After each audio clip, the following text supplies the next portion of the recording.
বিপ্লবী রূপ ধারণ করে আসবে, কিন্তু না দেখেছি আমরা কোনো বিপ্লবী রূপ, না দেখেছি আমরা কোনো বিচারের ন্যূনতম কিছু।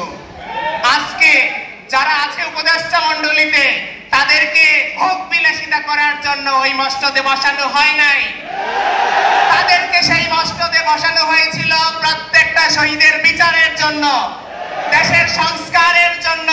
দেশ কখন সংস্কার হবে? দেশ সংস্কার হতে বাধ্য করছে কারা? যেদিকে ফেসিবাদের দূষণরা উৎ পেতে বসে আছে, পারে না একটু পর পর তারা হুক্কা হুয়ে করে শিয়ালের মতো বের হয়, তাদেরকে গ্রেফতার করতেছে না। তাহলে দেশের সংস্কার কিভাবে আগাবে? বন্ধুগণ, উপদেষ্টা মণ্ডলীদের সবসময় বলবো, বা আইন শৃঙ্খলা রক্ষাকারী সকলকে বলবো, স্বরাষ্ট্র মন্ত্রণালয়ে যারা দায়িত্বে আছে তাদেরকে বলবো, আপনারা শহীদদের এবং আহত ভাইদের রক্তের সাথে বেইমানি করবেন না।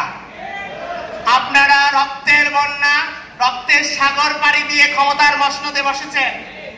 দয়া করে সেই আহত ভাইদের কথা চিন্তা করে, শহীদ ভাইদের প্রাণের কথা চিন্তা করে হত্যার বিচারের দিকে অগ্রসর হন। আপনারা দেখেছিলেন দীর্ঘ 17 বছর ধরে কিভাবে বাঙালি জাতিকে আওয়ামী ফ্যাসিস্টরা, আওয়ামী জাহিলিয়া যুগের আওয়ামী যারা শাসন দুঃশাসন করেছিল, তারা গুম, খুন, আয়নাঘর, জুলুম, নিপীড়ন কোনো কিছুই বাদ দেয়নি। হাজার হাজার মায়ের সন্তানকে আগে এই 17 বছর ধরে কিভাবে হত্যা করা হয়েছিল, আমার কাছে মনে হয় এই শেখ হাসিনা লেডি হিটলার, এর থেকে আর কোনো বড় হিটলার থাকতে পারে না।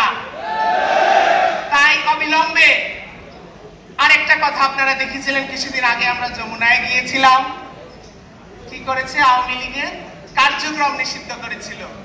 আওয়ামী লীগের কার্যক্রম নিষিদ্ধ করলেই হবে না, আওয়ামী লীগকে বাংলার জমিন থেকে চিরতরে নিষিদ্ধ ঘোষণা করতে হবে।